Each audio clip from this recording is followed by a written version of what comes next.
Hi guys, we're out here at the pit boss again. Tonight we're doing ribeyes and baked potatoes. I've got baked potatoes on there right now. They've been on there for about an hour at 500 degrees. They're wrapped in foil and they're covered with olive oil and some salt and pepper. They end up being really good. You don't get the crispy skin like you would if you'd put them on there bare, but we like them. They almost take on a sweet flavor with the olive oil and being wrapped up and on the smoker like they are. We're going to get ready to put these ribeyes on there. They're only going to be on there maybe 6 or 7 minutes at the most. It really doesn't take long, and you got a screaming hot grill and a good piece of meat. You don't have to cook them that long for them to be nice and tender. So we'll bring you in and let you get a look at these steaks, and then we'll get them on the fire. Look at those ribeyes. Don't they look great? These are from a Holstein steer that we sourced from a local farmer and had butchered ourselves. This is where most of our beef comes from. Look at the marbling in those. You don't see that kind of stuff in the store anywhere. You might find it at a good butcher shop locally, but these are just seasoned with salt and pepper on both sides. And like I said, they're only going to be on there for 6 or 7 minutes, probably at the most. So I'll set you down and we'll get these on the fire.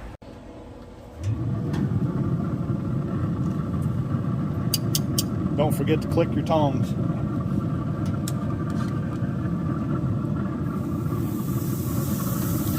If you hear that sizzle, you know your grill's good and hot.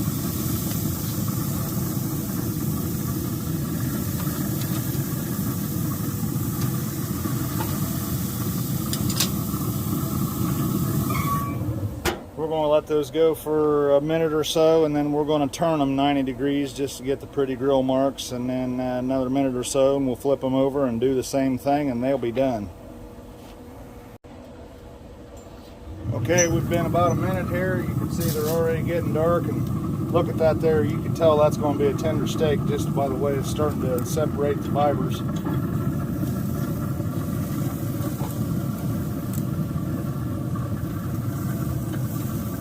We're just going to turn them 90 degrees and get some good crisscross grill marks on there, and let them go for another minute or so.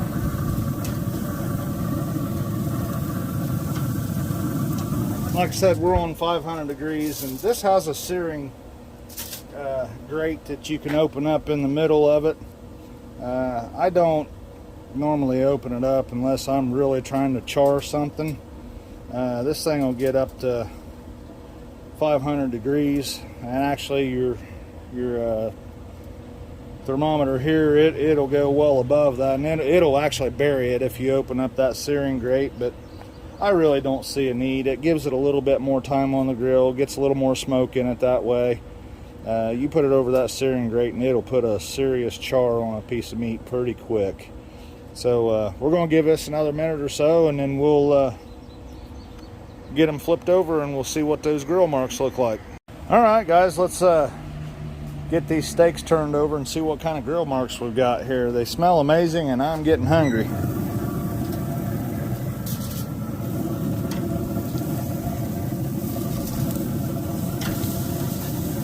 Look at those grill marks. Looks like something you'd get out of a restaurant with that crisscross pattern on there like that. I can't wait to eat these. I'll get these turned 90 degrees back the other way here in a minute or so, and then I'll show you my little secret to having a really juicy steak as soon as we get them off of here. Okay guys, let's turn these one more time, and well, not really turn them, but we're going to spin them around. And I don't even bother checking the internal temperature of these steaks when I do them like this. I've done so many of them, I just know that they're going to come out medium, which pretty much makes everybody in the house happy that way. I like mine a little less done than everybody else does, but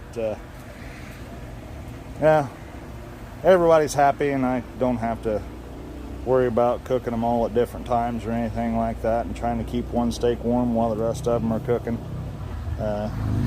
They'll be medium, and you know, if you really want to shoot for medium, you want to take them off the grill at about 128 to 130, somewhere in there, and on your internal temperature.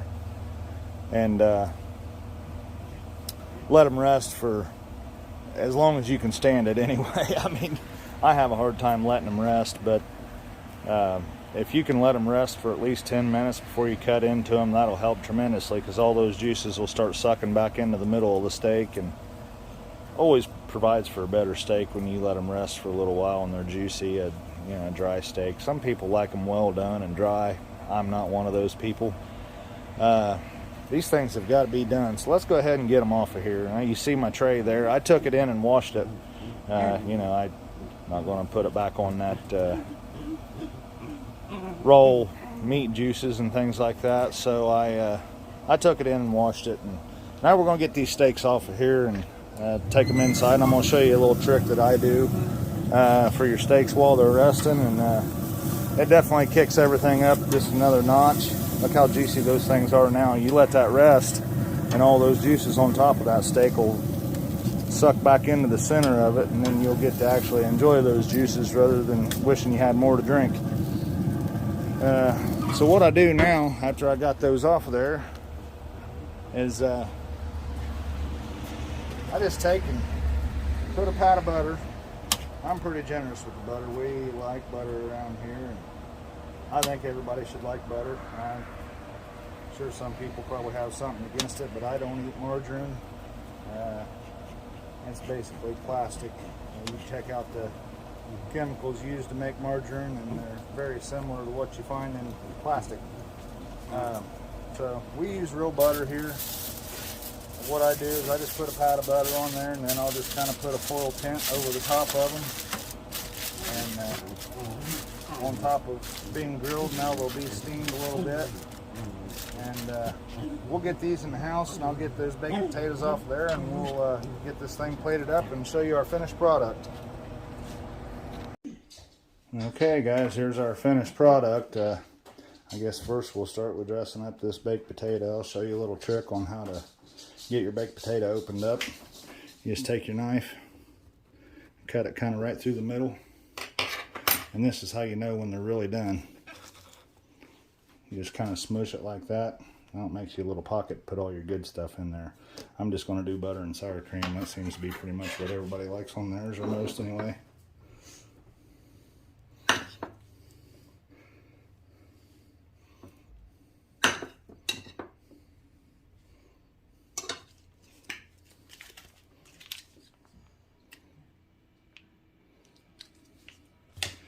And then we'll finish it off with a little bit of salt and pepper. And there's your baked potato. Now let's cut that steak and see what it looks like.